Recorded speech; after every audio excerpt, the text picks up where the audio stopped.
Something happened this week that crossed a line we can't come back from. The President of the United States posted a racist video depicting Barack and Michelle Obama as apes. When the world reacted in horror, the White House told us to stop the fake outrage. Then, after the backlash became impossible to ignore, they deleted it and blamed a nameless staffer. And last night, Trump refused to apologize. This is the first week of Black History Month, and we're going to document exactly what happened, how the cover up fell apart, and why even Trump's closest allies are saying this is indefensible. If you're new here, I'm Jordan Vale, and we're building a community of people who refuse to stand by while democracy is under attack. We need voices like yours in this fight, so hit that subscribe button. Here's the timeline, and pay attention to how quickly the lies fall apart.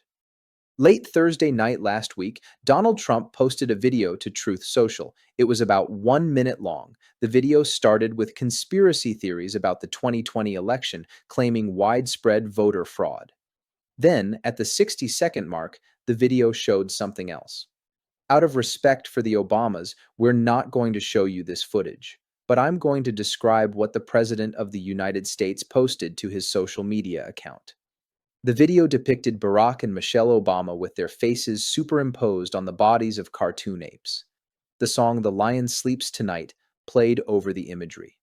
This is a racist trope that goes back centuries, used to dehumanize Black people, used to justify slavery, used by segregationists during Jim Crow, and the President of the United States posted it to millions of followers. The video stayed up for nearly 12 hours. Friday morning, February 6th, bipartisan outrage erupted. Democrats were furious, but so were Republicans. And this is where the White House made a choice that tells you everything you need to know. They defended it.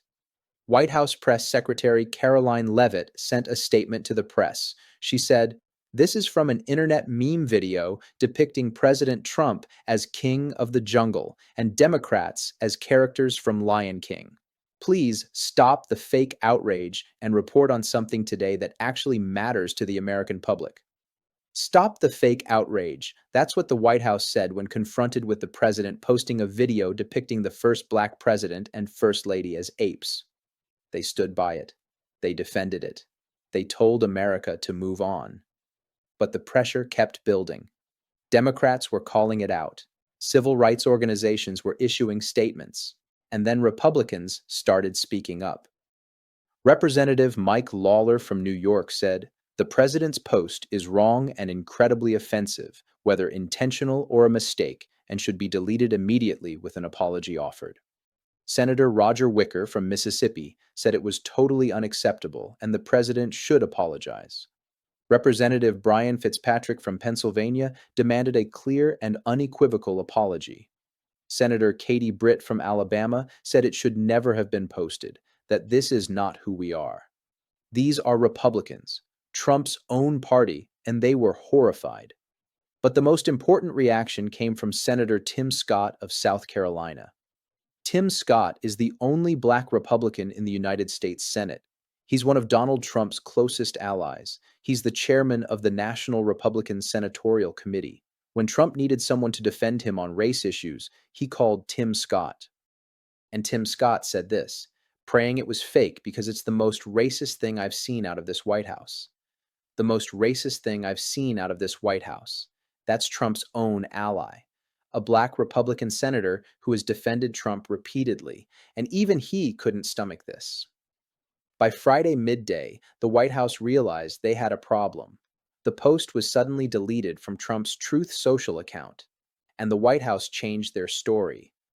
An anonymous White House official told the press, "A White House staffer erroneously made the post. It has been taken down." A staffer. An error. Nothing to see here. But wait. If a staffer made an error, why did the White House spend Friday morning defending the post?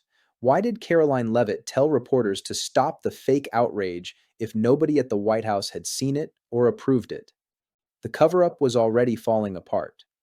Then, last night, Friday evening, Trump spoke to reporters on Air Force One, and he created a whole new set of contradictions. Mr. President, a number of Republicans are calling on you to apologize that something you're going to do? No, I didn't make a mistake. I mean, I look at a lot of thousands of things, and I looked at the beginning of it. It was fine. A reporter asked Trump if he would apologize. Trump said, "No, I didn't make a mistake. No, I didn't make a mistake." Then another reporter asked if he condemns the racist part of the video. Trump said, "Of course I do." So he condemns it, but he didn't make a mistake. Trump claimed he didn't see the full video. He said he only watched the beginning. He said nobody knew that was at the end. He said, "I look at thousands of things. I looked at the beginning of it. It was fine." But he refuses to apologize. Here's where the story falls apart. Contradiction number one. If a staffer posted it by mistake, why did the White House defend it for hours?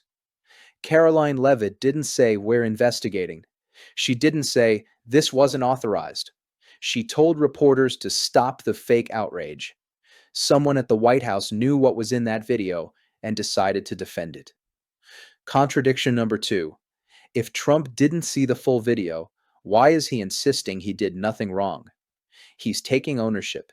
He's saying he made no error, not "my staffer made a mistake." If a staffer posted it without his knowledge, Trump would say, "My team made a mistake," and apologize. Contradiction number three. If he condemns it, why won't he apologize? Trump says he denounces racism, but in the same breath, he says, "I didn't make a mistake." These two things cannot both be true. If you condemn something racist that was posted from your account, you apologize. You say, "I'm sorry. That should never have been posted. It doesn't reflect my values." But Trump won't say those words. Contradiction number four. If nobody knew that was at the end of the video, why defend the post initially? The White House spent Friday morning telling reporters this was just a Lion King meme and we should stop being outraged. That means someone watched it, someone approved the defense, someone decided it was fine. Then suddenly, after massive backlash, nobody knew. The lies don't hold together for 24 hours. And the reactions from Democrats made it clear they weren't buying it. House Minority Leader Hakeem Jeffries, who is the first black party leader in Congress, posted a video on Instagram. He said, "Fuck Donald Trump and his vile, racist, and malignant behavior. This guy is an unhinged bottom feeder." On X, Jeffries wrote, "President Obama and Michelle Obama are brilliant, compassionate, and patriotic Americans. They represent the best of this country. Donald Trump is a vile, unhinged, and malignant bottom feeder." Former Vice President Kamala Harris posted, "No one believes this cover-up from the White House, especially since they originally defended the post. We are all clear-eyed about who Donald Trump is and what he believes. No one believes this cover-up because it's obvious. They defended it, then blamed a staffer, then Trump refused to apologize while claiming he condemns it." The NAACP issued a formal statement condemning the post. Civil rights leaders across the country spoke out, and the world watched the President of the United States refuse to take responsibility for posting a racist video during the first week of Black History Month. This is the first week of Black History Month, a month dedicated to honoring the contributions and sacrifices of Black Americans. And the President of the United States posted a video depicting the first Black president and First Lady in American history using a racist trope that dates back to slavery. This isn't the first time Trump has trafficked in racism. He led the birther movement, claiming Barack Obama was born in Kenya, trying to delegitimize the first Black president. He said immigrants are poisoning the blood of the United States, using white supremacist rhetoric. He said Kamala Harris became Black, questioning her racial identity. He called Somali immigrants garbage. This is a pattern, and it's escalating. The video Trump posted came from an internet meme that's been circulating since October 2025. It depicted multiple Democrats as African animals. Hillary Clinton as a warthog, J.B. Pritzker as an elephant, AOC as some other animal, and Trump as a lion, the king of the jungle. The Hardin County Republican Party in Kentucky shared a similar version last year. After backlash, the chairman apologized and deleted it. But Trump won't apologize. Trump won't admit he made a mistake. Trump won't take responsibility. And that tells you everything about where we are as a country right now. This is the first time a sitting president has posted an overtly racist depiction of a former president. It happened during Black History Month. It targeted the first Black president and First Lady in United States history, and there are no consequences. The White House defended it, then lied about it. Trump refused to apologize. Republicans expressed horror, but they're not going to do anything about it. The guardrails are gone. Even Tim Scott, Trump's closest Black ally in the Senate, called this the most racist thing he's seen from this White House. When you've lost Tim Scott on racism, you've crossed a line that cannot be uncrossed. And the message being sent is clear. Racism is acceptable at the highest levels of government. Lying about it is standard practice. No apologies necessary. Attack Black Americans with impunity. This isn't about policy differences. This isn't about Republican versus Democrat. This is about whether there are any standards left. Whether racism from the Oval Office will be tolerated. Whether the president can lie about what we all saw with our own eyes. And the answer, apparently, is yes. He can do all of this. He can post a racist video. He can have his press secretary defend it. He can delete it and blame a staffer. He can refuse to apologize. And there will be no consequences. But we're documenting it. We're calling it what it is. We're making sure the American people see exactly who this man is and what he believes. We're not letting the White House rewrite history 24 hours after it happens. When the guardrails are gone, when the standards have collapsed, when the president can post something this vile and face no accountability, the truth is all we have left. And the truth is this. Donald Trump posted a racist video depicting Barack and Michelle Obama as apes.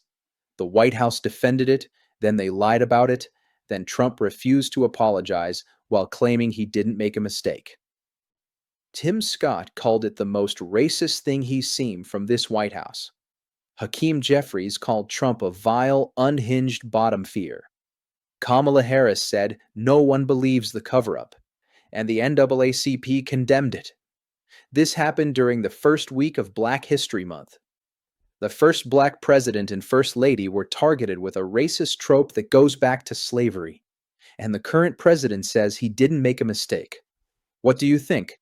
Does the White House cover-up insult your intelligence? Should Trump be forced to apologize? And what does it say about where we are when even Republicans like Tim Scott are horrified, but nothing will change? Share this video. People need to know that Trump posted a racist video of the Obamas. The White House defended it, then blamed a nameless staffer, and Trump refuses to apologize. They need to understand that the cover-up fell apart in less than 24 hours because the lies don't hold together. And they need to see that even Trump's closest Black ally in the Senate said this is the most racist thing he's seen from this White House. We're building something here, a community that doesn't look away when the president crosses lines that should never be crossed, that documents the racism, the lies, the cover-ups, that understands when someone shows you who they are, you believe them, because this is who Donald Trump is. And when the guardrails are gone, calling it out is all we have left. Thanks for spending a few minutes digging into this with me. If you want more grounded, progressive commentary without the outrage bait, subscribe and stick around. Every time you watch, share, and engage, it helps build a community that believes democracy is worth understanding and defending. I'll see you in the next video.